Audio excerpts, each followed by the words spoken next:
지난 주말 우크라이나를 방문해 볼로디미르 젤렌스키 대통령과 정상회담을 가진 윤석열 대통령이 우크라이나에 더 많은 지뢰 제거 장비를 제공하기로 했습니다. 두 정상은 지난 5월 주요 7개국 정상회의가 열린 일본에서 첫 만남을 가졌을 때도 비슷한 지원을 약속했는데요. 젤렌스키 대통령은 트위터를 통해 지뢰 제거 차량에 대한 한국의 인도주의적이고 비살상적인 지원에 감사드린다고 말했습니다. 우크라이나군은 지난 1월 세계에서 1인당 지뢰 사상자 수가 가장 많은 나라인 캄보디아 지뢰 대응 센터를 방문해 전문가들로부터 지뢰 제거 기술을 배웠습니다. 러시아군은 침공 이후 지금까지 우크라이나 영토의 30% 이상을 덮을 수 있는 지뢰를 사용했다고 알려졌는데요. 유엔 인도주의 업무조정국 웨브사이트 릴리프웹에 따르면 우크라이나의 27개 행정구역 중 11개 지역에서 러시아군 지뢰가 발견됐습니다. 러시아군은 침공 이후 대인 지뢰 최소 13종, 대전차 지뢰도 최소 13종을 사용한 걸로 확인됐습니다. 황토색 원판 모양의 TM-62 대전차 지뢰가 그중 가장 많이 발견됐죠.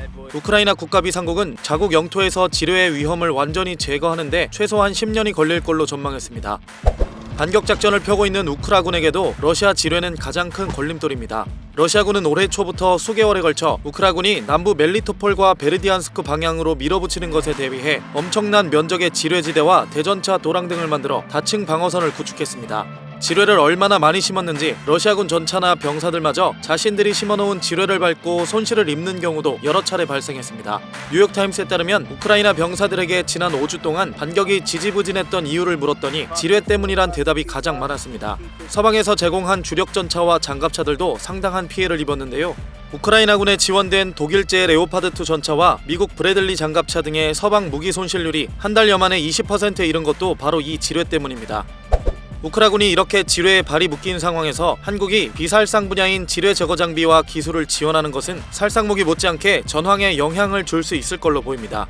우리 군은 휴전 및 분단 국가란 특수한 상황 속에서 자연스럽게 지뢰 제거 분야에서 뛰어난 기술력을 보유할 수 있었기 때문인데요. 지난 1월 제일 위험하고 어려운 문제는 러시아에 의한 지뢰 매설 문제라고 밝힌 데니스 슈미할 우크라이나 총리는 지뢰 제거 작업에서 풍부한 경험과 기술, 장비를 갖춘 한국으로부터 많은 도움을 받길 기대하고 있다고 말했습니다. 우리 정부는 5월 G7에서의 합의 당시엔 국군의 재고 상황을 고려해 신형 지뢰 탐지기 PRS-20K가 아닌 구형 탐지기를 보낸 걸로 알려졌습니다. 그러나 이번 새로운 합의에 따라 앞으로 우크라이나군의 PRS-20K를 포함해 장애물 개척전차 K600까지도 지원할 수 있을 걸로 예상됩니다. 우크라군의 상황과 맞물려 살상무기는 지원하지 않겠다는 정부의 기존 원칙을 지키면서도 전세 역전에 실질적인 도움을 줄 수 있는 방안입니다. 양국은 이뿐 아니라 전쟁 이후의 방산협력 방안도 중장기적 과제로 구상한다고 합의했는데요. 이 때문에 한국의 지뢰 제거 장비를 통해 우크라군의 공세에 도움을 줄 수 있다면 앞으로 우크라이나에서도 K방산의 무기체계나 기술 등에 대한 새로운 진전이 있을 수도 있다는 분석이 나오고 있습니다.